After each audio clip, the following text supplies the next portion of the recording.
पूर्व राष्ट्रपति भारत रत्न डॉक्टर प्रणब मुखर्जी का आज अंतिम संस्कार कर दिया गया। राजकीय सम्मान के साथ लोधी शमशान घाट पर प्रणोदा पंचतत्व में विलीन हो गए।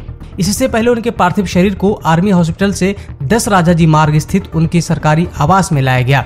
राष्ट्रपति रामनाथ कोविंद और प्रधानमंत्री नरेंद्र मोदी ने मंगलवार को भारत रत्न से सम्मानित देश के 13वें राष्ट्रपति के पार्थिव शरीर को सेना के R&R अस्पताल में सुबह 9:30 बजे लाया गया और दोपहर 2 बजे लोधी शमशान घाट पर अंतिम संस्कार कर दिया गया।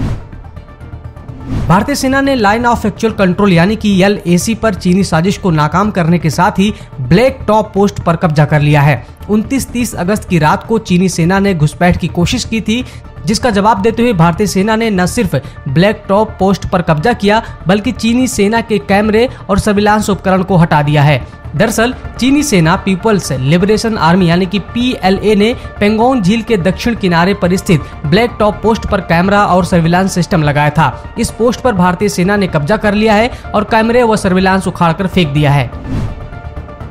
राजस्थान के झालावाड़ जिले से एक परेशान करने वाली खबर सामने आई है। दरअसल जावर थाना क्षेत्र के टांडी गांव में 19 गायों की मौत से सनसनी फैल गई। बताया जा रहा है कि 11 kV बिजली के तार टूटकर गिरने से बाड़े में बंद गायों को करंट लगने से उनकी मौत हो गई। ग्रामीणों की सूचना के बाद मौके पर पहुंची पुलिस ने जगह का मुआयना किया और गायों को पशु चिकित्सक के पास पोस्टमार्टम के लिए भेज दिया। थाना प्रभारी ने बताया कि सूचना दी गई थी कि टांडी गांव में रात बाड़े में बंद आवारा गायों पर 11 kV बिजली का तार टूटकर गिरने से वहां पर मौजूद 21 गायों में से 19 गायों की मौत हो चुकी है, जबकि 2 घायल अवस्था में पड़ी हैं। उत्तर प्रदेश के हरदोई जिले में एक ट्रिपल मर्डर की घटना से सनसनी फैल गई है। गांव के बाहर एकांत में एक आश्रम बनाकर रह रहे एक साधु, उसके साथ रहने वाली साध्वी और बेटे की किसी ने ईंट पत्थर से कुचलकर हत्या कर दी। तीनों के शव मकान के बाहर चारपाई पर पड़े मिले। इस घटना की जानकारी मिलते ही मौके पर पुलिस पहुंची और शवों को कब्जे में लेकर पोस्टमार्टम के लिए भेज दिया है। पुलिस जमीनी रंजिश और अन्य पहलुओं को ध्यान में रखते हुए जाँच कर रही है। फॉरेंसिक विभाग और पुलिस के बड़े अधिकारी इस ट्रिपल मर्डर के पीछे के मकसद को जानने की कोशिश में जुटे हैं। सितंबर में बाढ़ के कोहराम से आधे भारत में तबाही ही तबाही दिख रही है। इस बीच मौसम विभाग ने उत्तर और दक्षिण भारत के साथ पूर्वोत्तर के कई हिस्सों में भी अगले 2 दिन तक भारी बारिश की आशंका जताई है। मौसम विभाग के मुताबिक देश में अगस्त के महीने में पिछले 44 साल में सबसे अधिक बारिश दर्ज की गई है। मध्य प्रदेश के कई जिले बाढ़ की चपेट में हैं। CM शिवराज लगातार लोगों से संवाद करने की कोशिश कर रहे हैं, साथ ही बाढ़ग्रस्त इलाकों का दौरा कर रहे हैं। इस दौरान उन्होंने कहा कि मेरे प्रदेशवासियों, यह चुनौती का समय है, लेकिन आप चिंतित मत होइए। मैं और पूरा प्रशासन अनवरत कार्य में लगा है। धैर्य रखिए, आपको इस संकट से पार ले जाएंगे। झारखंड में एक बार फिर कोरोना ब्लास्ट हुआ है। सोमवार को राज्य में रिकॉर्ड 1,54,667 सैंपलों की जांच की गई। बड़ी संख्या में हुई जांच की वजह से ही पहली बार रिकॉर्ड 3,218 कोरोना संक्रमित मिले हैं। पहली बार एक साथ राज्य के 4 विधायक भी कोरोना से संक्रमित पाए गए हैं। इनमें खूंटी के विधायक व पूर्व मंत्री नीलकंठ सिंह मुंडा, बगोदर विधायक विनोद सिंह, बड़का गांव की विधायक अंबा प्रसाद और पांकी की विधायक शशि भूषण मेहता शामिल हैं। सभी ने खुद को आइसोलेट कर लिया है। अब तक झारखंड में कुल 41,656 कोरोना संक्रमित मिल चुके हैं। वहीं स्वास्थ्य विभाग ने सोमवार को 7 कोरोना संक्रमितों की मौत की पुष्टि की है। झारखंड में दोगुना किराए के साथ मंगलवार को अंतर जिला बस परिचालन शुरू कर दिया गया।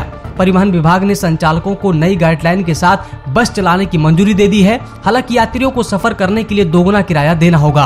परिवहन विभाग के अधिकारियों का कहना है कि बस संचालकों की मांग जायज है।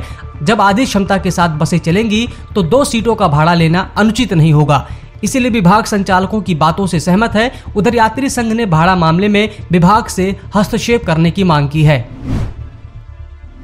गुजरात में पिछले कई दिनों से लगातार भारी बारिश का सिलसिला जारी है। भारी बारिश की वजह से कई इलाकों में पानी भर गया है। इस वजह से जनजीवन अस्त व्यस्त हो गया है। रविवार को भी राज्य के अधिकांश तहसीलों में बारिश दर्ज की गई, जिसके बाद राज्य में सीजन की 113% से भी ज्यादा बारिश दर्ज की गई। इसी बीच गुजरात के मौसम विभाग ने अगले 2 दिनों तक राज्य में भारी से अति भारी बारिश का अनुमान जताया है। उत्तर गुजरात, दक्षिण गुजरात, सौराष्ट्र के साथ कच्छ के कुछ हिस्सों में अत्यधिक वर्षा का अनुमान है। दिल्ली NCR में झमाझम बारिश तो नहीं हो रही है, लेकिन मौसम सुहाना बना हुआ है। रविवार सुबह से ठंडी हवाएं चल रही हैं। वहीं मौसम विभाग का कहना है कि लगभग 1 सप्ताह तक दिल्ली का मौसम ऐसा ही बना रहेगा। अधिकतम और न्यूनतम तापमान में भी कमोबेश इसी रेंज में रहेंगे। 30 से 40 किलोमीटर प्रति घंटे की रफ्तार से हवाएं चलेंगी और कहीं कहीं बूंदाबांदी या हल्की बारिश भी हो सकती है। झारखंड में मानसून अब अंतिम चरण में है।